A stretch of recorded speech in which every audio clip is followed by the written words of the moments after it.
ವಿದ್ಯಾರ್ಥಿಗಳೇ, ನಾವಿವತ್ತು ಉತ್ಪಾದನೆ ಮತ್ತು ವೆಚ್ಚದ ಪರಿಕಲ್ಪನೆಯಲ್ಲಿ ಉತ್ಪಾದನೆಗೆ ಸಂಬಂಧಿಸಿದಂತೆ ಇಳಿಮುಖ ಸೀಮಾಂತ ಉತ್ಪನ್ನದ ನಿಯಮ ಮತ್ತು ಬದಲಾಗುವ ಪರಿಮಾಣಗಳ ನಿಯಮ. ಇದಕ್ಕಿಂತ ಪೂರ್ವದಲ್ಲಿ ನಾವು ಈಗಾಗಲೇ ಅಲ್ಪಾವಧಿ ಮತ್ತು ದೀರ್ಘಾವಧಿಯ ಉತ್ಪಾದನೆಯ ಪ್ರಮಾಣವನ್ನು ಒಂದು ಉದ್ಯಮ ಘಟಕ ಹೇಗೆ ನಿರ್ಧರಿಸ್ತೈತಿ ಹಾಗೂ ಒಟ್ಟು ಉತ್ಪಾದನೆ ಪ್ರಮಾಣ, ಸರಾಸರಿ ಉತ್ಪಾದನೆಯ ಪ್ರಮಾಣ ಹಾಗೂ ಸೀಮಾಂತ ಉತ್ಪಾದನೆಯ ಪ್ರಮಾಣಗಳು ಹೇಗೆ ನಿರ್ಧಾರವಾಗುತ್ತವೆ ಎನ್ನುವಂಥದ್ದನ್ನು ಉದಾಹರಣೆಗಳ ಮೂಲಕ ಅಧ್ಯಯನವನ್ನು ಮಾಡಿವಿ. ಒಟ್ಟು ಉತ್ಪಾದನೆ ಅಂದರೆ ಏನು, ಸರಾಸರಿ ಉತ್ಪಾದನೆ ಅಂದರೆ ಏನು, ಸೀಮಾಂತ ಉತ್ಪಾದನೆ ಅಂದರೆ ಏನು ಅನ್ನುವಂಥದ್ದನ್ನು ಅಧ್ಯಯನವನ್ನು ಮಾಡಿದ ನಂತರ ಇವತ್ತು ಪ್ರಮುಖವಾಗಿ ಬರುವಂಥ ವಿಷಯ ವಸ್ತು ಬದಲಾಗುವ ಪರಿಮಾಣಗಳ ನಿಯಮ. ಉತ್ಪಾದನೆ ಪ್ರಮಾಣದಲ್ಲಿ ಹೇಗೆ ಬದಲಾಗುವ ಪರಿಮಾಣಗಳು ಅಂದ್ರೆ ಉತ್ಪಾದನಾಂಗಗಳ ಪ್ರಮಾಣವನ್ನು ನಾವು ಹೇಗೆ ಬದಲಾವಣೆಯನ್ನು ಮಾಡ್ತಾ ಹೋಗ್ತೀವಿ. ಇರುವಂಥ ಉತ್ಪಾದನಾಂಗಗಳಲ್ಲಿ ಕೆಲವೊಂದಿಷ್ಟು ಸ್ಥಿರ ಉತ್ಪಾದನಾಂಗಗಳನ್ನು ಸ್ಥಿರವಾಗಿಸಿ ಬದಲಾಗುವ ಉತ್ಪಾದನಾಂಗವನ್ನು ಬಳಸಿಕೊಂಡು ಆ ಬದಲಾಗುವ ಉತ್ಪಾದನಾಂಗಗಳಿಗೆ ತಕ್ಕಂತೆ ಉತ್ಪಾದನೆ ಪ್ರಮಾಣ ಹೇಗೆ ನಿರ್ಧಾರವಾಗ್ತೈತಿ ಎನ್ನುವಂಥದ್ದನ್ನು ಅಧ್ಯಯನವನ್ನು ಮಾಡ್ತೀವಿ. ಇಳಿಮುಖ ಸೀಮಾಂತ ಉತ್ಪನ್ನದ ನಿಯಮ. ಸೀಮಾಂತ ಉತ್ಪನ್ನ ಹೆಂಗೆ ಇಳಿಮುಖವಾಗ್ತೈತಿ, ಸೀಮಾಂತ ಉತ್ಪನ್ನ ಹೆಂಗೆ ಉತ್ಪಾದನಾಂಗಗಳ ಬದಲಾವಣೆಯಿಂದ ಕಡಿಮೆ ಆಗ್ತೈತಿ ಅನ್ನುವಂಥದ್ದನ್ನು ನೋಡ್ತೀವಿ. ಹಾಗೆಯೇ ಬದಲಾಗುವ ಪರಿಮಾಣಗಳು, ಇಲ್ಲಿ ಪರಿಮಾಣಗಳೇ ಯಾವ ಬದಲಾವಣೆ ಆಗ್ತಾವೆ, ಎಷ್ಟು ಪ್ರಮಾಣದಲ್ಲಿ ಉತ್ಪಾದನಾಂಗಗಳ ಪ್ರಮಾಣವನ್ನು ಬದಲಾವಣೆ ಮಾಡ್ತೀವಿ, ಆ ಪರಿಣಾಮವನ್ನು ಬದಲಾವಣೆ ಮಾಡ್ತೀವಿ, ಅವುಗಳನ್ನು ನಾವಿವತ್ತು ಈ ಇಳಿಮುಖ ಸೀಮಾಂತ ಉತ್ಪನ್ನದ ನಿಯಮ ಮತ್ತು ಬದಲಾಗುವ ಪರಿಮಾಣಗಳ ನಿಯಮ ಎನ್ನುವಂಥ ಅಂಶದ ಮೂಲಕ ಅಧ್ಯಯನವನ್ನು ಮಾಡ್ತೀವಿ. ಇಲ್ಲಿ ವಿದ್ಯಾರ್ಥಿಗಳೇ, ಆರ್ಥಿಕ ಸಿದ್ಧಾಂತಗಳಲ್ಲಿ ಬದಲಾಗುವ ಪರಿಮಾಣಗಳ ಸಿದ್ಧಾಂತಕ್ಕೆ ಮಹತ್ವದ ಸ್ಥಾನವನ್ನು ಕಲ್ಪಿಸಲಾಗಿದೆ. ಅಂದ್ರೆ ಆರ್ಥಿಕ ಸಿದ್ಧಾಂತಗಳಲ್ಲಿ, ಅರ್ಥವ್ಯವಸ್ಥೆಯಲ್ಲಿ ಈ ಬದಲಾಗುವ ಪರಿಮಾಣಗಳ ನಿಯಮಕ್ಕೆ ಹೆಚ್ಚಿನದಾದಂಥ ಏನಪ್ಪ ಅಂದ್ರೆ ಸ್ಥಾನವನ್ನು ಕಲ್ಪಿಸಲಾಗಿದೆ ಉತ್ತಮವಾದಂಥ ರೀತಿಯಲ್ಲಿ. ಇದನ್ನು ನಾವೇನು ಮಾಡ್ತೀವಿ, ಬಳಕೆ ಮಾಡಿಕೊಳ್ತೀವಿ ಅಂತ ಹೇಳ್ತಾರೆ. ಕಾರಣ ಬದಲಾಗುವ ಪರಿಮಾಣದ ನಿಯಮ ಇಳಿಮುಖ ಪ್ರತಿಫಲ ನಿಯಮದ ಆಧುನಿಕ ದೃಷ್ಟಿಕೋನವಾಗಿದೆ. ನೋಡಿರಿ, ಬದಲಾಗುವ ಪರಿಮಾಣದ ನಿಯಮ ಇಳಿಮುಖ ಏನಪ್ಪ ಅಂದ್ರೆ ಪ್ರತಿಫಲದ ನಿಯಮದ ಇಳಿಮುಖ ಪ್ರತಿಫಲ ಏನಾಗ್ತಾ ಹೋಗ್ತೈತಿ ರೀ, ಕಡಿಮೆ ಆಗ್ತಾ ಹೋಗ್ತೈತಿ. ಅದಕ್ಕಾಗಿ ಒಬ್ಬ ವ್ಯಕ್ತಿ ದುಡಿತಾ ಹೋದಂತೆ ಆ ವ್ಯಕ್ತಿಗೆ ಇನ್ನೊಬ್ಬ ವ್ಯಕ್ತಿಯನ್ನು ನಾವೇನಪ್ಪ ಅಂದ್ರೆ ದುಡಿಮೆ ಮಾಡಲು ಸಹಾಯಕನಾಗಿ ಕೊಟ್ರೆ ಆ ಇಬ್ಬರು ವ್ಯಕ್ತಿಗಳಿಂದ ಆಗುವಂಥ ಉತ್ಪನ್ನದ ಪ್ರಮಾಣ ಕಡಿಮೆ ಆಗ್ತೈತಿ. ಅದನ್ನು ಏನಪ್ಪ ಅಂದ್ರೆ ಇಳಿಮುಖ ಪ್ರತಿಫಲ ನಿಯಮದ ಆಧುನಿಕ ಸ್ವರೂಪವಾಗಿದೆ ಅಂತ ಹೇಳ್ತಾರೆ. ಅದಕ್ಕಾಗಿ ಈ ನಿಯಮವನ್ನು 19ನೇ ಶತಮಾನದ ಆದಿಭಾಗದಲ್ಲಿ ಅಭಿವೃದ್ಧಿಪಡಿಸಲಾಗಿತ್ತು. ಇದು ಉತ್ಪಾದನೆಯ ಮೂಲಭೂತ ನಿಯಮವಾಗಿದೆ. ಈ ನಿಯಮವು ಇತರೆ ಉತ್ಪಾದನಾಂಗಗಳನ್ನು ಸ್ಥಿರವಾಗಿಟ್ಟು ಕೇವಲ ಒಂದು ಉತ್ಪಾದನಾಂಗದ ಪ್ರಮಾಣವನ್ನು ಏನಪ್ಪ ಅಂದ್ರೆ ಏರಿಳಿತಗಳಿಗೆ ಒಳಪಡಿಸಿ ಉತ್ಪಾದನಾ ಬಿಂಬಕವನ್ನು ಅಭ್ಯಸಿಸುತ್ತದೆ. ನೋಡಿ, ಬದಲಾಗುವ ಪರಿಮಾಣಗಳ ನಿಯಮ ಅಥವಾ ಇಳಿಮುಖ ಪ್ರತಿಫಲದ ನಿಯಮ, ಸೀಮಾಂತದ ನಿಯಮ ಎನ್ನುವಂಥದ್ದು 19ನೇ ಶತಮಾನದ ಆದಿಭಾಗದಲ್ಲಿ ಅಭಿವೃದ್ಧಿಪಡಿಸುವುದರ ಮೂಲಕ ಇದು ಉತ್ಪಾದನೆಯ ಮೂಲಭೂತ ಪರಿಕಲ್ಪನೆಗಳನ್ನು, ಮೂಲಭೂತ ನಿಯಮವಾಗಿ ಕಾರ್ಯವನ್ನು ನಿರ್ವಹಿಸ್ತೈತಿ. ಉತ್ಪಾದನೆಯಲ್ಲಿ ಪ್ರಮುಖವಾಗಿ ಬೇಕಾದಂಥ ಅಂಶಗಳು, ಅಲ್ಲಿ ಬೇಕಾದಂಥ ಪರಿಕರಗಳು, ಮೂಲಭೂತವಾದಂಥ ಅಂಶಗಳ ಮೂಲಕ ಇದೇನು ಮಾಡ್ತೈತಿ ರೀ, ಕಾರ್ಯವನ್ನು ನಿರ್ವಹಿಸ್ಕೊಂಡು ಹೋಗ್ತೈತಿ ಅಂತ ಹೇಳ್ತಾರೆ.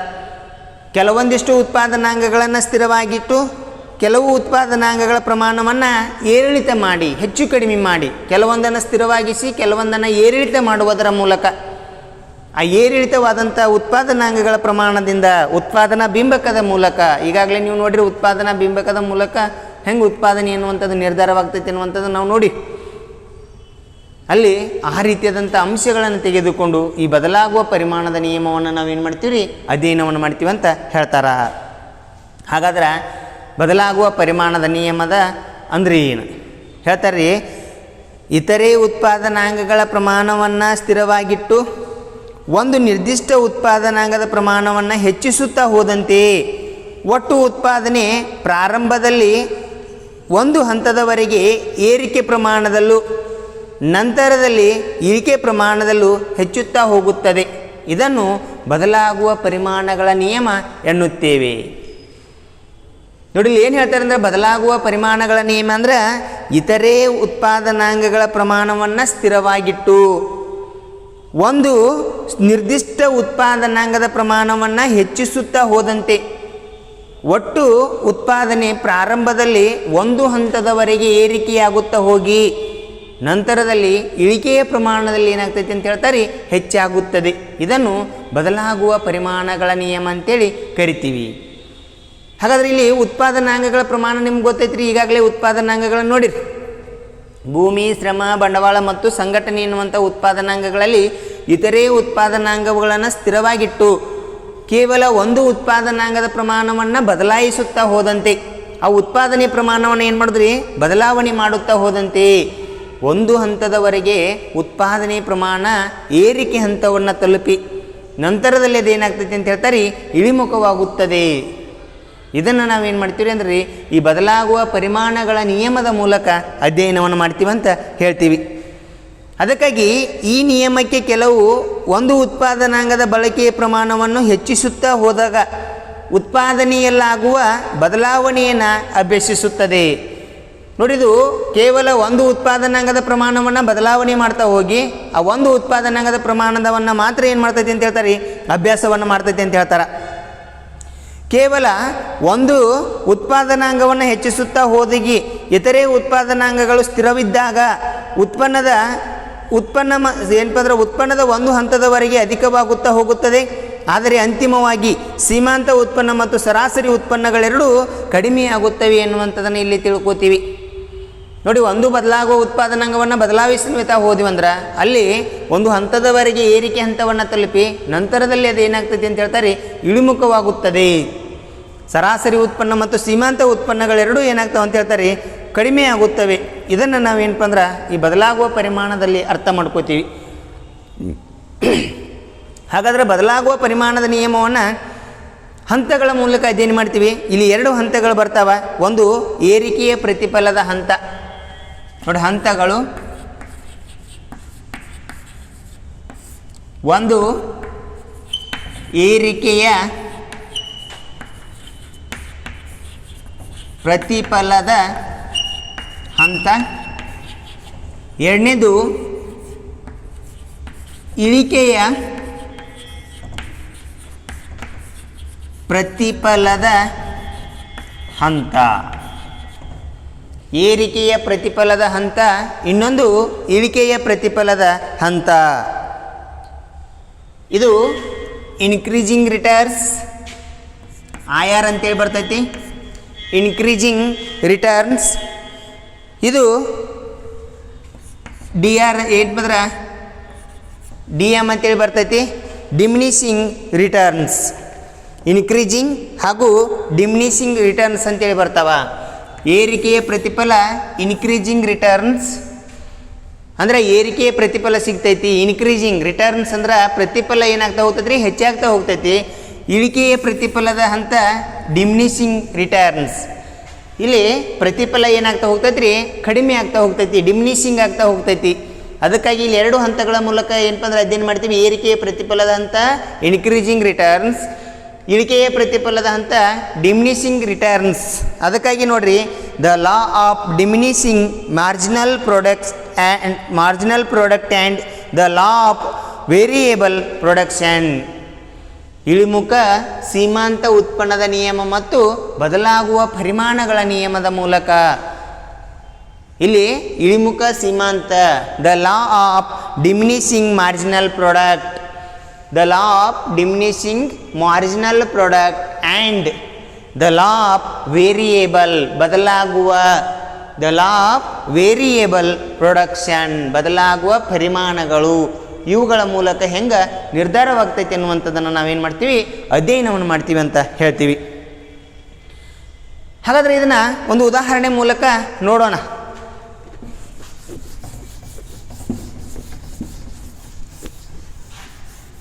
ಒಂದು ಉದಾಹರಣೆ ಮೂಲಕ ನೋಡಿದಾಗ ಇಲ್ಲಿ ಒಬ್ಬ ರೈತ ಅದಾನ. ಆ ಒಬ್ಬ ರೈತ ಇತರ ಉತ್ಪಾದನಾಂಗಗಳನ್ನು ಸ್ಥಿರವಾಗಿಟ್ಟು ಕಾರ್ಮಿಕರ ಏನಪ್ಪ ಅಂದ್ರೆ ಕಾರ್ಮಿಕರನ್ನು ಮಾತ್ರ ಹೆಚ್ಚಿಸುತ್ತಾ ಹೋದಂತೆ ಅಲ್ಲಿ ಉತ್ಪಾದನೆಯಾಗುವಂಥ ಉತ್ಪನ್ನಗಳನ್ನು ಈ ಕೆಳಗಿನ ಅನುಸೂಚಿಗಳ ಮೂಲಕ ನಾವೇನು ಮಾಡ್ತೀವಿ, ಅಧ್ಯಯನವನ್ನು ಮಾಡ್ತೀವಿ. ಅದಕ್ಕಾಗಿ ಇಲ್ಲಿ ಭೂಮಿ ಮತ್ತು ಶ್ರಮ ಎನ್ನುವಂಥ ಎರಡು ಉತ್ಪಾದನಾಂಗಗಳನ್ನು ತೆಗೆದುಕೊಳ್ತಾನೆ. ಭೂಮಿ ಹಾಗೂ ಶ್ರಮ. ಇಲ್ಲಿ ಭೂಮಿ ಹಾಗೂ ಶ್ರಮ ಎನ್ನುವಂಥದ್ದು, ಈ ಒಬ್ಬ ರೈತನ ಬಳಿ ಭೂಮಿ ಐತಿ. ಆ ಭೂಮಿಗೆ ರೈತ ಶ್ರಮಿಕರನ್ನ ಬದಲಾವಣೆ ಮಾಡ್ತಾ ಹೋಗ್ತಾನೆ. ಶ್ರಮದ ಘಟಕಗಳನ್ನು ಏನು ಮಾಡ್ತಾ ಹೋಗ್ತಾನೆ ರೀ, ಬದಲಾವಣೆ ಮಾಡ್ತಾ ಹೋಗ್ತಾನೆ. ಈ ಶ್ರಮದ ಘಟಕವನ್ನು ಬದಲಾವಣೆ ಮಾಡುತ್ತಾ ಹೋದಂತೆ ಆತ ಹೇಗೆ ಉತ್ಪನ್ನದ ಪ್ರಮಾಣವನ್ನು ನಿರ್ಧಾರ ಮಾಡ್ತಾನೆ. ಅಲ್ಲಿ ನಿರ್ಧಾರವಾಗುವಂಥದ್ದು ಒಟ್ಟು ಉತ್ಪನ್ನ TP, ಎರಡನೇದು ಸರಾಸರಿ ಉತ್ಪನ್ನ AP, ಹಾಗೂ ಮೂರನೇದು ಸೀಮಾಂತ ಉತ್ಪನ್ನ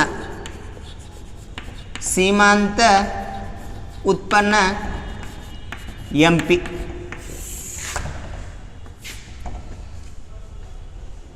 ನೋಡಿ ವಿದ್ಯಾರ್ಥಿಗಳೇ, ಒಬ್ಬ ರೈತ ಅದಾನ. ಆ ರೈತನ ಬಳಿ 4 ಎಕರೆ ಏನಪ್ಪ ಅಂದ್ರೆ ಭೂಮಿ ಐತಿ. ಒಬ್ಬ ರೈತನ ಬಳಿ ಎಷ್ಟೈತ್ರಿ ಭೂಮಿ?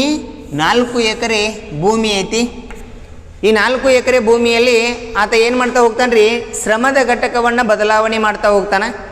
ಈ ಶ್ರಮದ ಘಟಕವನ್ನು ಬದಲಾವಣೆ ಮಾಡುತ್ತಾ ಹೋದಂತೆ ಆತನಿಗೆ ನಿರ್ಧಾರವಾಗುವಂಥ ಆತನ ಉತ್ಪನ್ನದ ಪ್ರಮಾಣ ಹೆಂಗೆ ಹೆಚ್ಚಿಗೆ ಮಾಡ್ತಾನೆ ಎನ್ನುವಂಥದ್ದನ್ನು ಇಲ್ಲಿ ಅಧ್ಯಯನ ಮಾಡ್ತೀವಿ. ಒಬ್ಬ ರೈತನ ಬಳಿ 4 ಎಕರೆ ಭೂಮಿ ಐತಿ, ಶ್ರಮಿಕರ ಪ್ರಮಾಣ ಏನೂ ಇಲ್ಲ. ಶ್ರಮದ ಘಟಕಗಳ ಪ್ರಮಾಣ ಏನೈತ್ರಿ, ಇಲ್ಲಿ 0 ಐತಿ. ಆವಾಗ ಶ್ರಮದ ಘಟಕದ ಪ್ರಮಾಣ 0 ಇದ್ದಾಗ ಒಟ್ಟು ಉತ್ಪನ್ನದ ಪ್ರಮಾಣವು 0 ಇರ್ತೈತಿ.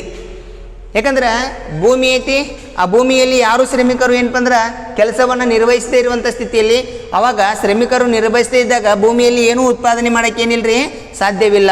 ಆವಾಗ ಒಟ್ಟು ಉತ್ಪನ್ನದ ಪ್ರಮಾಣ ಏನಾಗಿರ್ತೈತಿ ರೀ, 0 ಆಗಿರ್ತೈತಿ. ಆವಾಗ ಸರಾಸರಿ ಉತ್ಪನ್ನವಾಗಲಿ ಸೀಮಾಂತ ಉತ್ಪನ್ನಗಳಾಗಲಿ ಇರುವುದಿಲ್ಲ. ಆವಾಗ ಅದೇ 4 ಎಕರೆ ಭೂಮಿಯಲ್ಲಿ 1 ಘಟಕದಷ್ಟು ಶ್ರಮಿಕನನ್ನು ಏನಪ್ಪ ಅಂದ್ರೆ ರೈತ ಬಳಸಿಕೊಳ್ತಾನೆ ಉತ್ಪಾದನೆಯಲ್ಲಿ. ಆ 4 ಎಕರೆ ಭೂಮಿಯಲ್ಲಿ 1 ಘಟಕದಷ್ಟು ಶ್ರಮಿಕನನ್ನು ಏನಪ್ಪ ಅಂದ್ರೆ ಬಳಸಿಕೊಳ್ತಾನೆ. ಆ 1 ಘಟಕದಷ್ಟು ಶ್ರಮಿಕನನ್ನು ಬಳಸಿಕೊಂಡಾಗ ಉತ್ಪಾದನೆಯಾಗುವಂಥ ಉತ್ಪನ್ನದ ಪ್ರಮಾಣ ಎಷ್ಟೈತಿ ಅಂದ್ರೆ ರೀ, 10 ಘಟಕಗಳಷ್ಟೈತಿ. ನೋಡಿ, ಒಬ್ಬ ಶ್ರಮಿಕ 4 ಎಕರೆ ಭೂಮಿಯಲ್ಲಿ ರೈತ ಶ್ರಮಿಕ 1 ಘಟಕದಷ್ಟು ಬಳಸಿಕೊಂಡು 10 ಘಟಕಗಳಷ್ಟು ಏನು ಮಾಡ್ತಾನೆ ರೀ, ಉತ್ಪಾದನೆಯನ್ನು ಮಾಡ್ತಾನೆ. ಆವಾಗ ಸೀಮಾಂತ ಉತ್ಪನ್ನವು ಕೂಡ ಏನಾಗಿರ್ತೈತಿ ರೀ, 10 ಘಟಕಗಳಷ್ಟು ಆಗಿರ್ತೈತಿ. ನಂತರ ಸರಾಸರಿ ಉತ್ಪನ್ನದ ಪ್ರಮಾಣವು ಕೂಡ ಎಷ್ಟಾಗಿರ್ತೈತಿ ರೀ, 10 ಘಟಕಗಳಷ್ಟಾಗಿರ್ತೈತಿ. ನೋಡಿ ವಿದ್ಯಾರ್ಥಿಗಳೇ, ಪ್ರಾರಂಭದ ಹಂತದಲ್ಲಿ ಉತ್ಪಾದನೆಯ ಮೊದಲನೇ ಹಂತದಲ್ಲಿ ಈ 3 ಉತ್ಪನ್ನದ ಪ್ರಮಾಣಗಳು ಏನಾಗಿರ್ತಾವಪ್ಪ ಅಂದ್ರೆ ಏಕರೂಪವಾಗಿರ್ತಾವ. ಒಂದೇ ರೀತಿಯಾದಂಥ ಉತ್ಪನ್ನದ ಪ್ರಮಾಣಗಳು ನಿರ್ಧಾರವಾಗ್ತವೆ ಎನ್ನುವಂಥದ್ದನ್ನು ನಾವಿಲ್ಲಿ ಅರ್ಥ ಮಾಡ್ಕೋತೀವಿ. ಇಲ್ಲಿ ರೈತ 4 ಎಕರೆ ಭೂಮಿಯಲ್ಲಿ 1 ಶ್ರಮದ ಘಟಕವನ್ನು ಬಳಸಿ 10 ಯೂನಿಟ್ಗಳಷ್ಟು ಏನು ಮಾಡ್ತಾನೆ ರೀ, ಉತ್ಪಾದನೆಯನ್ನು ಮಾಡ್ತಾನೆ. ಇಲ್ಲಿ ಶ್ರಮದ ದಕ್ಷತೆಗಿಂತ ಭೂಮಿಯ ಪ್ರಮಾಣ ಏನೈತ್ರಿ, ಜಾಸ್ತಿ ಐತಿ. ಅಂದರೆ ಒಬ್ಬ ಕಾರ್ಮಿಕ ದುಡಿಯೋಕ್ಕಿಂತ ಈ ಕಾರ್ಮಿಕನಿಗೆ ಭೂಮಿ ಏನಾಗೈತ್ರಿ, ಅಧಿಕವಾಗೈತಿ. ಅಂದರೆ ಈ 4 ಎಕರೆ ಭೂಮಿಯಲ್ಲಿ ಒಬ್ಬನೇ ಕಾರ್ಮಿಕ ದುಡಿಯೋಕೆ ಏನಾಗಲ್ರಿ, ಸಾಧ್ಯವಾಗಂಗಿಲ್ಲ. ಇಂಥ ಸಂದರ್ಭದಲ್ಲಿ ರೈತ ಏನು ಮಾಡ್ತಾನೆ ರೀ, ಶ್ರಮೀಕರಣ 2 ಘಟಕಕ್ಕೆ ಹೆಚ್ಚಿಗೆ ಮಾಡ್ತಾನೆ. 2ನೇ ಘಟಕಕ್ಕೆ ಶ್ರಮೀಕರಣ ಏನಪ್ಪ ಅಂದ್ರೆ ಹೆಚ್ಚಿಗೆ ಮಾಡ್ತಾನೆ. ಅವಾಗ ಉತ್ಪಾದನೆ ಆಗುವಂಥ ಒಟ್ಟು ಉತ್ಪನ್ನದ ಪ್ರಮಾಣ ಎಷ್ಟೈತಿ ಅಂತ ಅಂದ್ರೆ ರೀ, 24 ಘಟಕಗಳಿಗೆ ಹೆಚ್ಚಾಗ್ತೈತಿ. ಹಾಗಾದರೆ 24 ಘಟಕಗಳಿಗೆ ಹೆಚ್ಚಾದಾಗ ಸರಾಸರಿ ಉತ್ಪನ್ನದ ಪ್ರಮಾಣ ಎಷ್ಟಾಗ್ತೈತಿ? ಸರಾಸರಿ ಉತ್ಪನ್ನದ ಪ್ರಮಾಣ ಎಷ್ಟಾಗ್ತೈತಿ ರೀ, 12 ಆಗ್ತೈತಿ. ಯಾಕೆ 12 ಆಗ್ತೈತಿ ಅಂದ್ರೆ ರೀ, 24 ಡಿವೈಡೆಡ್ ಬೈ 2, 2 1 2 12. ಹಾಗಾದ್ರೆ ಸರಾಸರಿ ಉತ್ಪನ್ನದ ಪ್ರಮಾಣ ಎಷ್ಟಾಯ್ತು ರೀ, 12ರಷ್ಟಾಯಿತು. ಯಾಕಂದ್ರೆ ನಿಮಗೆ ಸೂತ್ರ ಗೊತ್ತಿರಲಿ ರೀ, TP = sigma MP, AP = T P divided by L, M P is equal to T P N minus T P N minus 1. ಸೂತ್ರ ಈಗಾಗಲೇ ನೀವು ಅರ್ಥ ಮಾಡ್ಕೊಂಡಿರಿ. ಸೂತ್ರ ಇನ್ನೊಂದು ಸಲ ನೆನಪಿರ್ಕೊಳ್ಳಿ. ಅದಕ್ಕಾಗಿ ನೋಡಿರಿ, ಎ ಪಿ ಒಟ್ಟು ಉತ್ಪನ್ನದ ಪ್ರಮಾಣವನ್ನು ಶ್ರಮದ ಘಟಕದಿಂದ ಭಾಗಿಸಿದಾಗ ಏನು ಬರ್ತೈತಿ ರೀ? ಸರಾಸರಿ ಉತ್ಪನ್ನದ ಪ್ರಮಾಣ ಬರ್ತೈತಿ. ಹಾಗಾದ್ರೆ ಇಲ್ಲಿ ಸೀಮಾಂತ ಉತ್ಪನ್ನದ ಪ್ರಮಾಣ ಎಷ್ಟಾಗ್ತೈತಿ ನೋಡಿ. ಸೀಮಾಂತ ಉತ್ಪನ್ನದ ಪ್ರಮಾಣ 24 ಮೈನಸ್ 10. ಹಾಗಾದರೆ ಎಷ್ಟಾಯ್ತು ರೀ? 14. ಯಾಕಂದ್ರೆ ಟಿ ಪಿ ಎನ್ ಬದಲಾವಣೆಯಾದಂಥ ಒಟ್ಟು ಘಟಕದಿಂದ ಮೊದಲನೇ ಘಟಕವನ್ನು ಮೈನಸ್ ಮಾಡಿದಾಗ ಏನು ಸಿಗ್ತೈತಿ ರೀ? ನಮಗೆ ಸೀಮಾಂತ ಉತ್ಪನ್ನದ ಪ್ರಮಾಣ ಸಿಗ್ತೈತಿ. ಈ ನಂತರ ಹೆಚ್ಚಿನ ಉತ್ಪಾದನೆ ಆಗ್ತಾ ಹೋಯ್ತು, ಒಟ್ಟು ಉತ್ಪನ್ನದ ಪ್ರಮಾಣ ಹೆಚ್ಚಾಗ್ತಾ ಹೋದಂತೆ ಅದೇ ರೈತ ಮೂರನೇ ಘಟಕದ ಶ್ರಮಿಕನನ್ನು ಬಳಸಿಕೊಳ್ತಾನೆ. ಈ ಮೂರನೇ ಘಟಕದ ಶ್ರಮಿಕರನ್ನ ಬಳಸಿಕೊಂಡಾಗ ಒಟ್ಟು ಉತ್ಪಾದನೆ ಎಷ್ಟಾಗ್ತೈತಿ ಅಂತ ಹೇಳ್ತಾರೆ ಅಂದರೆ 40 ಯೂನಿಟ್ಗಳಷ್ಟಾಗ್ತೈತಿ. ಆಗ ಸರಾಸರಿ ಉತ್ಪನ್ನದ ಪ್ರಮಾಣ ಎಷ್ಟಾಗ್ತೈತಿ ಅಂತ ಹೇಳ್ತಾರೆ ಅಂದ್ರೆ ರೀ 13.33. ಆದ್ರೆ ಸೀಮಾಂತ ಉತ್ಪನ್ನದ ಪ್ರಮಾಣ ಎಷ್ಟಾಗ್ತೈತಿ ಅಂತ ಹೇಳ್ತಾರೆ 16 ಯೂನಿಟ್ಗಳಷ್ಟಾಗ್ತೈತಿ. ಇನ್ನಂತರ 4ನೇ ಶ್ರಮದ ಘಟಕವನ್ನು ಹೆಚ್ಚಿಸಿದಾಗ ಒಟ್ಟು ಉತ್ಪನ್ನದ ಪ್ರಮಾಣ ಎಷ್ಟಾಗ್ತೈತಿ ಅಂತ ಹೇಳ್ತಾರೆ 50ರಷ್ಟಾಗ್ತೈತಿ. ಸರಾಸರಿ ಉತ್ಪನ್ನದ ಪ್ರಮಾಣ ಎಷ್ಟಾಗ್ತೈತಿ ಅಂದ್ರೆ ರೀ 12.5ರಷ್ಟಾಗ್ತೈತಿ. ಸೀಮಾಂತ ಉತ್ಪನ್ನದ ಪ್ರಮಾಣ ಎಷ್ಟಾಗ್ತೈತಿ ಅಂದ್ರೆ ರೀ 10ರಷ್ಟಾಗ್ತೈತಿ. ಇನ್ನಂತರ ಅದೇ 4 ಘಟಕದಲ್ಲಿ 5ನೇ ಘಟಕಕ್ಕೆ ಶ್ರಮೀಕರಣ ಹೆಚ್ಚಿಗೆ ಮಾಡಿದಾಗ ನೋಡಿ, 5ನೇ ಘಟಕಕ್ಕೆ ಶ್ರಮೀಕರಣ ಹೆಚ್ಚಿಗೆ ಮಾಡಿದಾಗ ಒಟ್ಟು ಉತ್ಪಾದನೆಯ ಪ್ರಮಾಣ ಎಷ್ಟಾಗ್ತೈತಿ ಅಂದ್ರೆ 56 ಯೂನಿಟ್ಗಳಿಗೆ ಹೆಚ್ಚಾಗ್ತೈತಿ. ನಂತರದಲ್ಲಿ ಸರಾಸರಿ ಉತ್ಪನ್ನದ ಪ್ರಮಾಣ ಎಷ್ಟಾಗ್ತೈತಿ ಅಂದರೆ 11.2ರಷ್ಟಾಗ್ತೈತಿ. ಸೀಮಾಂತ ಉತ್ಪನ್ನದ ಪ್ರಮಾಣ 6ರಷ್ಟಾಗ್ತೈತಿ. ರೈತ ಒಟ್ಟು ಉತ್ಪಾದನೆ ಹೆಚ್ಚಾಗುತ್ತದೆ ಎನ್ನುವಂಥ ಮನೋಭಾವನೆಯಿಂದ ಅದೇ 4 ಎಕರೆ ಭೂಮಿಯಲ್ಲಿ 6 ಘಟಕದಷ್ಟು ಶ್ರಮೀಕರಣ ಬಳಸ್ತಾನೆ.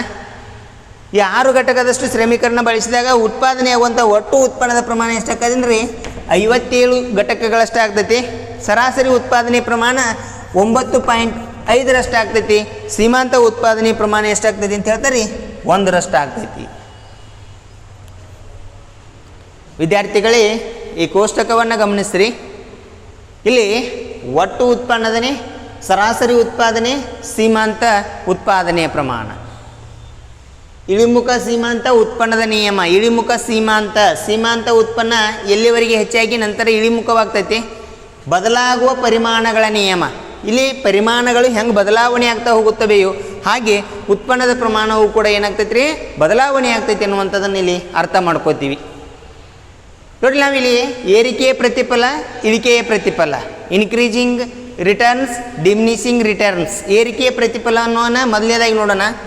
4 ಎಕರೆ ಭೂಮಿಯಲ್ಲಿ 0 ಘಟಕದ ಶ್ರಮೀಕರಣ ಬಳಸಿದರೆ ಏನೂ ಉತ್ಪಾದನೆ ಇಲ್ಲ. ಆವಾಗ ರೈತ ಏನು ಮಾಡ್ತಾನಂದ್ರೆ ರೀ 1 ಘಟಕದಷ್ಟು ಶ್ರಮೀಕರಣ ಬಳಸಿ ಉತ್ಪಾದನೆ ಮಾಡಲು ಮುಂದಾಗ್ತಾನೆ. ಅವಾಗ 1 ಘಟಕದಷ್ಟು ಶ್ರಮೀಕರಣ ಬಳಸಿದಾಗ ಉತ್ಪಾದನೆ 10 ಘಟಕಗಳಷ್ಟಾಗ್ತೈತಿ. ಆವಾಗ ಸರಾಸರಿ ಮತ್ತು ಸೀಮಾಂತ ಉತ್ಪಾದನೆಗಳು ಕೂಡ ಒಟ್ಟು ಉತ್ಪಾದನೆಗೆ ಸಮನಾಗಿ ಕೆಲಸವನ್ನು ನಿರ್ವಹಿಸ್ತವೆ.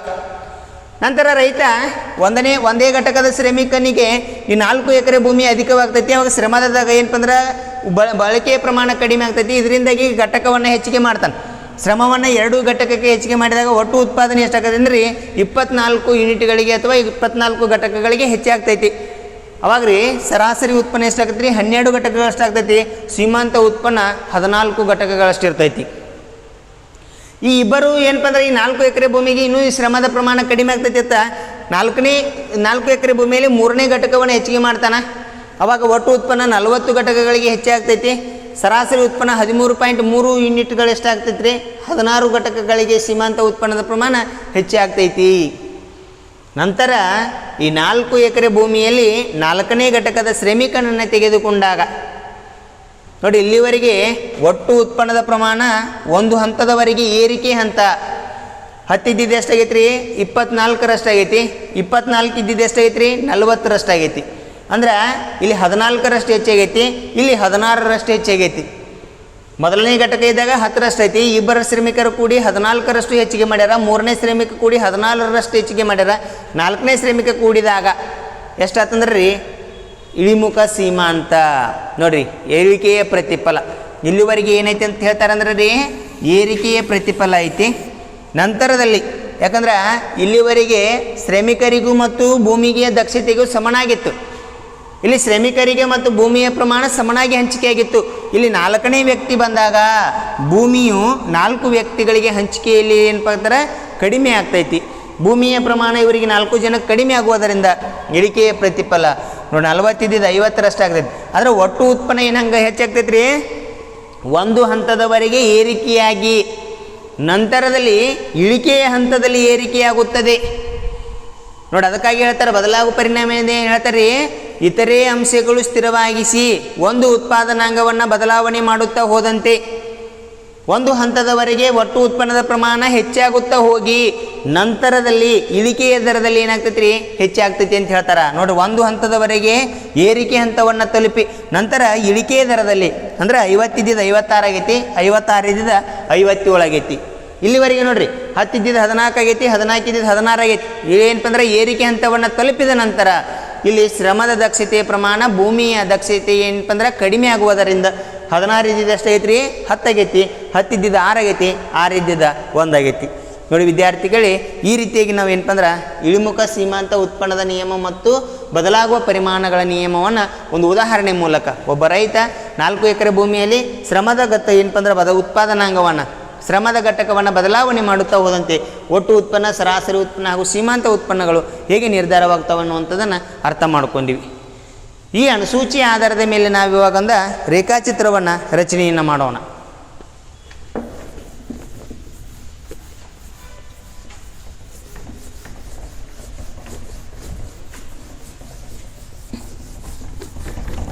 ನೋಡಿಲಿ, ಇರುವಂಥ ದತ್ತಾಂಶಗಳನ್ನು ಆಧಾರವಾಗಿ ಇಟ್ಟುಕೊಂಡು ಏನಪ್ಪ ಅಂದ್ರೆ ರೇಖಾಚಿತ್ರವನ್ನು ರಚನೆಯನ್ನು ಮಾಡೋಣ. ಅಂದ್ರೆ ಒಟ್ಟು ಉತ್ಪನ್ನದ ರೇಖೆ, ಸರಾಸರಿ ಉತ್ಪನ್ನದ ರೇಖೆ ಹಾಗೂ ಸೀಮಾಂತ ಉತ್ಪನ್ನದ ರೇಖೆಗಳು ಹೇಗೆ ಕಾರ್ಯವನ್ನು ನಿರ್ವಹಿಸ್ಕೊಂಡು ಹೋಗ್ತಾವ.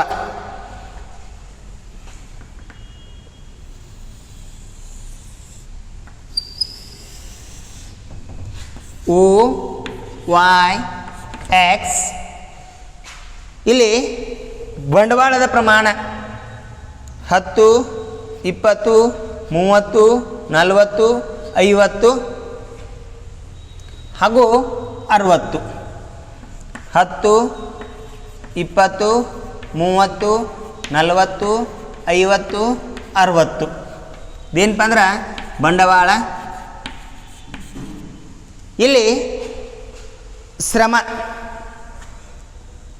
1, 2, 3, 4, 5, 6 1, 2, 3, 4, 5, 6 ಶ್ರಮದ ಘಟಕಗಳು. ಶ್ರಮದ ಘಟಕಗಳು 10 ಘಟಕದಷ್ಟು ಬಂಡವಾಳವನ್ನು ಹೂಡಿಕೆ ಮಾಡಿ 1 ಘಟಕದಷ್ಟು ಶ್ರಮೀಕರಣ ಹೆಚ್ಚಿಗೆ ಮಾಡಿದಾಗ ಉತ್ಪನ್ನದ ಪ್ರಮಾಣ ಏನಾಗಿರ್ತೈತಿ ರೀ, ಸಮನಾಗಿರ್ತೈತಿ. ಇಲ್ಲಿವರೆಗೆ ಈ 3 ಏನಾಗಿರ್ತಾವ ಅಂತ ಹೇಳ್ತಾರೆ ಅಂದ್ರೆ ರೀ, ಸಮನಾದಂಥ ರೀತಿಯಲ್ಲಿ ಕೆಲಸವನ್ನು ಮಾಡ್ತಾವ. 3 ಏನಾಗ್ತಾವಪ್ಪ ಅಂದ್ರೆ ಸಮನಾದಂಥ ರೀತಿಯಲ್ಲಿ ಕಾರ್ಯವನ್ನು ನಿರ್ವಹಿಸ್ಕೊಂಡು ಹೋಗ್ತಾವ. ನಂತರದಲ್ಲಿ 2ನೇ ಹಂತಕ್ಕೆ ಬಂದಾಗ ಮೊದಲನೇದಾಗಿ ಒಟ್ಟು ಉತ್ಪನ್ನದ ರೇಖೆಯನ್ನು ರಚನೆ ಮಾಡೋಣ. 2ನೇ ಹಂತಕ್ಕೆ ಬಂದಾಗ ಒಟ್ಟು ಉತ್ಪನ್ನ 2 ಘಟಕದಷ್ಟು ಇದ್ದಾಗ ಎಷ್ಟಾಗ್ತೈತಿ ಅಂತ ಹೇಳ್ತಾರೆ ಅಂದ್ರೆ 24 ಯೂನಿಟ್ಗಳಷ್ಟು ಆಗ್ತೈತಿ.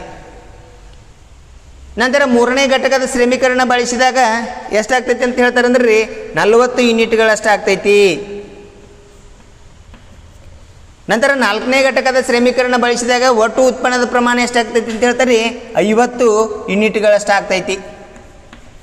ನಂತರ 5ನೇ ಘಟಕದ ಶ್ರಮೀಕರಣ ಬಳಸಿದಾಗ ಒಟ್ಟು ಉತ್ಪಾದನೆ ಎಷ್ಟಾಗೈತಿ ರೀ, 56 ಯೂನಿಟ್ಗಳಷ್ಟು ಆಗ್ತೈತಿ. ನಂತರ ಬರುವಂಥದ್ದು 57. 6ನೇ ಘಟಕವನ್ನು ಬಳಸಿದಾಗ 57. ನೋಡಿ ವಿದ್ಯಾರ್ಥಿಗಳೇ, ಇವುಗಳನ್ನು ಒಂದೊಂದಾಗಿ ಸೇರಿಸುತ್ತಾ ಹೋದಂತೆ ನಮಗೇನು ಸಿಗ್ತೈತಪ್ಪ ಅಂದ್ರೆ ಒಟ್ಟು ಉತ್ಪನ್ನದ ರೇಖೆ ಸಿಗ್ತೈತಿ.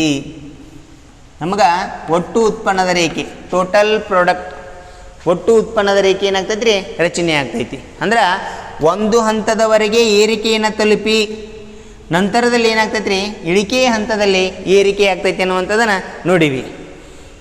ಇನ್ನು ನೆಕ್ಸ್ಟ್ 2ನೇದಾಗಿ ಬರುವಂಥದ್ದು ರೀ ಸೀಮಾಂತ ಉತ್ಪನ್ನದ ರೇಖೆ ಎನ್ನುವಂಥದ್ದನ್ನು ರಚನೆ ಮಾಡೋಣ. ಸೀಮಾಂತ ಉತ್ಪನ್ನದ ರೇಖೆಯು ಕೂಡ ಮೊದಲನೇ ಘಟಕದಲ್ಲಿದ್ದಾಗ ಎಷ್ಟಿರ್ತೈತಿ ರೀ? 10ರಷ್ಟು ಇರ್ತೈತಿ. ಎರಡನೇ ಘಟಕಕ್ಕೆ ಬಂದಾಗ ಅದು ಎಷ್ಟಾಕೈತಿ ಅಂದ್ರೆ ರೀ 14ಕ್ಕೆ ಹೆಚ್ಚಿಗೆ ಆಗ್ತೈತಿ. ನೋಡಿ, ಸೀಮಾಂತ ಉತ್ಪನ್ನದ ರೇಖೆ ಎರಡನೇ ಘಟಕಕ್ಕೆ ಬಂದಾಗ 14ರಷ್ಟು ಹೆಚ್ಚಿಗೆ ಆಗ್ತೈತಿ. ಮೂರನೇ ಘಟಕಕ್ಕೆ ಬಂದಾಗ ಎಷ್ಟಾಕೈತಿ ಅಂದ್ರೆ ರೀ 16ರಷ್ಟು ಹೆಚ್ಚಿಗೆ ಆಗ್ತೈತಿ. ನಾಲ್ಕನೇ ಘಟಕಕ್ಕೆ ಬಂದಾಗ ಅದರ ಏನಪ್ಪ ಅಂದ್ರೆ ಪ್ರಮಾಣ 10ಕ್ಕೆ ಏನಾಗ್ತೈತಿ ಅಂತ ಹೇಳ್ತಾರೆ ಅಂದ್ರೆ ರೀ ಇಳಿಕೆ ಆಗ್ತೈತಿ. ನಂತರ 5ನೇ ಘಟಕಕ್ಕೆ ಬಂದಾಗ ಅದರ ಪ್ರಮಾಣ ಎಷ್ಟಾಗ್ತೈತಿ ಅಂತ ಹೇಳ್ತಾರೆ ಅಂದ್ರೆ ರೀ 6ಕ್ಕೆ ಇಳಿಕೆ ಆಗ್ತೈತಿ. ನಂತರ 7ನೇ ಹಂತಕ್ಕೆ ಬಂದಾಗ 6ನೇ ಹಂತಕ್ಕೆ ಬಂದಾಗ ಅದರ ಪ್ರಮಾಣ ಹೆಂಗೆ ರಚನೆ ಆಗ್ತೈತಿ ಅಂತ ಹೇಳ್ತಾರೆ ಅಂದ್ರೆ ರೀ 1ಕ್ಕೆ ಬಂದು ಏನಾಗ್ತೈತಿ ರೀ ತಲುಪ್ತೈತಿ ಅಂತ ಹೇಳ್ತಾರೆ. ನೋಡಿ, ಏರಿಕೆ ಹಂತವನ್ನು ತಲುಪಿ ನಂತರ ಏನಾಗ್ತಾ ಹೋಗ್ತೈತಿ ರೀ ಇಳಿಕೆ ಆಗ್ತಾ ಹೋಗ್ತೈತಿ. ಇದು ಯಾವುದು ಅಂದ್ರೆ ರೀ MP ಮಾರ್ಜಿನಲ್ ಪ್ರಾಡಕ್ಟ್, ಸೀಮಾಂತ ಉತ್ಪನ್ನದ ರೇಖೆ. ಈ ನಂತರ ಸರಾಸರಿ ಉತ್ಪನ್ನದ ಪ್ರಮಾಣವನ್ನು ನೋಡ್ತಾ ಹೋದ್ರೆ ಮೊದಲೇ ಘಟಕಕ್ಕೆ ಇದ್ದಾಗ ಎಷ್ಟೈತಿ? ಸಮೀಕರಣ 10 ಯೂನಿಟ್ನಷ್ಟು ಉತ್ಪಾದನೆ ಆಗ್ತೈತಿ. ಎರಡನೇ ಘಟಕಕ್ಕೆ ಬಂದಾಗ ಇದು ಏನಾಗ್ತೈತಿ ಅಂದ್ರೆ ರೀ 12ಕ್ಕೆ ಹೆಚ್ಚಿಗೆ ಆಗ್ತೈತಿ. ಎರಡನೇ ಯೂನಿಟ್ಗೆ ಬಂದಾಗ ಎಷ್ಟಾಗ್ತೈತಿ ಅಂದ್ರೆ ರೀ 12ಕ್ಕೆ ಹೆಚ್ಚಿಗೆ ಆಗ್ತೈತಿ. ನೋಡಿ, 12ಕ್ಕೆ ಹೆಚ್ಚಿಗೆ ಆಗ್ತೈತಿ. ಮೂರನೇ ಘಟಕಕ್ಕೆ ಬಂದಾಗ ಇದರ ಪ್ರಮಾಣ ಎಷ್ಟಾಗ್ತೈತಿ ಅಂದ್ರೆ ರೀ 13.33 ಆಗ್ತೈತಿ.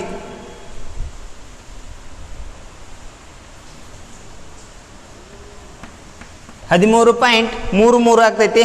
ನಾಲ್ಕನೇ ಹಂತಕ್ಕೆ ಬಂದಾಗ ಏನಾಗ್ತೈತಪ್ಪ ಅಂದ್ರೆ 12.5ಕ್ಕೆ ಹೆಚ್ಚಾಗ್ತೈತಿ. ನೋಡಿ, ನಾಲ್ಕನೇ ಹಂತಕ್ಕೆ ಬಂದಾಗ 12.5ಕ್ಕೆ ಏನಾಗ್ತೈತಿ ಅಂತ ಹೇಳ್ತಾರೆ ಹೆಚ್ಚಾಗ್ತೈತಿ.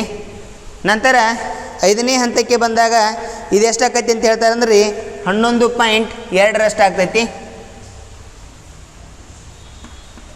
6ನೇ ಹಂತಕ್ಕೆ ಬಂದಾಗ ಇದು ಎಷ್ಟಾಗ್ತೈತಿ ಅಂತ ಹೇಳ್ತಾರೆ ಅಂದ್ರೆ 9.5ರಷ್ಟು ಆಗ್ತೈತಿ. ನೋಡಿ, ಸರಾಸರಿ ಉತ್ಪನ್ನದ ರೇಖೆ ಇದು ನಾವೇನಂತ ಕರಿತೀಪ್ಪ ಅಂದ್ರೆ ಇದು MP, ಇದು AP, ಸರಾಸರಿ ಉತ್ಪನ್ನದ ರೇಖೆ ಎನ್ನುವಂಥದ್ದು. ಇಲ್ಲಿ ನೋಡ್ರಿ, OY ಅಕ್ಷದಲ್ಲಿ ಬಂಡವಾಳದ ಪ್ರಮಾಣ, OX ಅಕ್ಷದಲ್ಲಿ ಶ್ರಮದ ಘಟಕಗಳನ್ನು ನಾವೇನು ಮಾಡಿವಿ? ನಮೂದನೆಯನ್ನು ಮಾಡಿವಿ. ಬಂಡವಾಳದ ಪ್ರಮಾಣವನ್ನು ಹೆಚ್ಚಿಸುತ್ತಾ ಹೋದಂತೆ ಇಲ್ಲಿ ಶ್ರಮದ ದಕ್ಷತೆಗೆ ಅನುಗುಣವಾಗಿ ಒಟ್ಟು ಉತ್ಪಾದನಾ ಪ್ರಮಾಣ ಹೆಂಗೆ ನಿರ್ಧಾರವಾಗ್ತೈತಿ. ನೋಡಲಿ, ಪ್ರಾರಂಭದಲ್ಲಿ 3 ಸಮನಾದಂಥ ರೀತಿಯಲ್ಲಿ ಉತ್ಪಾದನೆ ಆಗ್ತಾವ. ನಂತರದಲ್ಲಿ ಒಟ್ಟು ಉತ್ಪನ್ನದ ಪ್ರಮಾಣ ಒಂದು ಹಂತದವರೆಗೆ ಏರಿಕೆಯನ್ನು ತಲುಪಿ ನಂತರ ಏನಾಗ್ತೈತಿ ರೀ ಇಳಿಮುಖವಾಗಲು ಪ್ರಾರಂಭಿಸ್ತೈತಿ. ಅಂದ್ರೆ ಒಂದು ಹಂತದವರೆಗೆ ಏರಿಕೆಯನ್ನು ತಲುಪಿ ನಂತರದಲ್ಲಿ ಇಳಿಕೆಯ ಹಂತದಲ್ಲಿ ಏನಾಗ್ತೈತಿ ಏರಿಕೆ ಆಗ್ತೈತಿ ಅನ್ನುವಂಥದ್ದನ್ನು ಒಟ್ಟು ಉತ್ಪನ್ನದ ರೇಖೆ ತೋರಿಸ್ತೈತಿ. ನಂತರ ಎರಡನೇದಾಗಿ ಬರುವಂಥದ್ದು ಸೀಮಾಂತ ಉತ್ಪನ್ನ. ಪ್ರಾರಂಭದಲ್ಲಿ ಶ್ರಮದ ದಕ್ಷತೆಯು ಆ ಬಂಡವಾಳದ ದಕ್ಷತೆಯ ಪ್ರಮಾಣಕ್ಕೆ ಸಮನಾದಂಥ ರೀತಿಯಲ್ಲಿ ಶ್ರಮದ ದಕ್ಷತೆಯು ಬಂಡವಾಳದ ದಕ್ಷತೆಗೆ ಸಮನಾದಂಥ ರೀತಿಯಲ್ಲಿ ಕಾರ್ಯವನ್ನು ನಿರ್ವಹಿಸಿ ನಂತರ ಶ್ರಮದ ದಕ್ಷತೆ ಹೆಚ್ಚಾಗುತ್ತಾ ಏನಪ್ಪ ಅಂದ್ರೆ ಕಡಿಮೆ ಆಗುತ್ತಾ ಹೋಗಿ ಬಂಡವಾಳದ ದಕ್ಷತೆ ಹೆಚ್ಚಾಗ್ತೈತಿ. ಆದರೆ ಇಲ್ಲಿ ಶ್ರಮದ ದಕ್ಷತೆ ಕಡಿಮೆ ಆಗುವುದರಿಂದ ಉತ್ಪಾದನೆ ಪ್ರಮಾಣ ಏನಾಗ್ತೈತಿ ರೀ ಕಡಿಮೆ ಆಗ್ತೈತಿ. ನೋಡಿ, ಒಂದು ಹಂತದ ತಕ್ಕ ಏರಿಕೆಯಾಗಿ ನಂತರ ಏನಾಗೈತಿ ಇಳಿಮುಖವಾಗೈತಿ. ನಂತರ ಸರಾಸರಿ ಉತ್ಪನ್ನ ಪ್ರಾರಂಭದಲ್ಲಿ ಏನಪ್ಪ ಅಂದ್ರೆ ಹೆಚ್ಚಾಗ್ತಾ ಹೋಗಿ ನಂತರದಲ್ಲಿ ಏನಾಗ್ತೈತಿ ಸ್ವಲ್ಪ ಪ್ರಮಾಣದಲ್ಲಿ ಇಳಿಕೆ ಆಗ್ತೈತಿ. ಇಲ್ಲಿ ಅವರೇಜ್ ಪ್ರಾಡಕ್ಟ್ ಸರಾಸರಿ ಉತ್ಪನ್ನ ಶ್ರಮದ ಘಟಕದ ಸರಾಸರಿ ಉತ್ಪನ್ನದ ಪ್ರಮಾಣವು ಸೀಮಾಂತ ಉತ್ಪನ್ನಕ್ಕಿಂತ ಏನೈತಿ ಅಂತ ಹೇಳ್ತಾರೆ ಹೆಚ್ಚೈತಿ. ಮೊದಲು ಸೀಮಾಂತ ಉತ್ಪನ್ನಕ್ಕಿಂತ ಕಡಿಮೆ ಇರ್ತೈತಿ, ನಂತರದಲ್ಲಿ ಇದು ಏನಾಗ್ತಾ ಹೋಗ್ತೈತಿ ಹೆಚ್ಚಾಗ್ತಾ ಹೋಗ್ತೈತಿ ಅನ್ನುವಂಥದ್ದನ್ನು ನಾವೇನು ಮಾಡ್ತೀವಿ ಅಧ್ಯಯನವನ್ನು ಮಾಡ್ತೀವಿ. ನೋಡಿ, ಈ ರೀತಿಯಾಗಿ ವಿದ್ಯಾರ್ಥಿಗಳೇ ಇಳಿಮುಖ ಸೀಮಾಂತ ನಿಯಮ ಹಾಗೂ ಬದಲಾಗುವ ಪರಿಮಾಣಗಳ ನಿಯಮದ ಮೂಲಕ ಪರಿಮಾಣಗಳು ಹೆಂಗೆ ಬದಲಾವಣೆ ಆಗ್ತಾವ ಆ ಬದಲಾಗುವ ಪರಿಮಾಣಗಳ ನಿಯಮದ ಮೂಲಕ ನಾವೇನು ಮಾಡ್ತೀವಿ ಇದನ್ನು ಅಧ್ಯಯನವನ್ನು ಮಾಡ್ತೀವಿ ಅಂತ ಹೇಳ್ತೀವಿ. ಇಷ್ಟು ಇಳಿಮುಖ ಸೀಮಾಂತ ಪ್ರತಿಫಲದ ಏನಂತಂದ್ರೆ ಇಳಿಮುಖ ಸೀಮಾಂತ ಉತ್ಪನ್ನದ ನಿಯಮ ಮತ್ತು ಬದಲಾಗುವ ಪರಿಮಾಣಗಳ ನಿಯಮ ಎನ್ನುವಂಥದ್ದನ್ನು ಅಧ್ಯಯನವನ್ನು ಮಾಡಿದ್ದೀವಿ. ನಂತರದಲ್ಲಿ ಬರುವಂಥದ್ದು ಅತ್ಯಂತ ಪ್ರಮುಖವಾಗಿರುವಂಥದ್ದು ಒಟ್ಟು ಉತ್ಪನ್ನ, ಸೀಮಾಂತ ಉತ್ಪನ್ನ ಮತ್ತು ಸರಾಸರಿ ಉತ್ಪನ್ನ ರೇಖೆಗಳ ಆಕಾರಗಳು ಹೆಂಗೆ ಒಟ್ಟು ಉತ್ಪನ್ನದ ರೇಖೆ, ಸರಾಸರಿ ಉತ್ಪನ್ನದ ರೇಖೆ ಹಾಗೂ ಸೀಮಾಂತ ಉತ್ಪನ್ನದ ರೇಖೆಗಳು ರಚನೆಯಾಗ್ತವೆ ಎನ್ನುವಂಥದ್ದನ್ನು ಮುಂದಿನ ತರಗತಿಯಲ್ಲಿ ಅಧ್ಯಯನ ಮಾಡೋಣ. ಧನ್ಯವಾದಗಳು.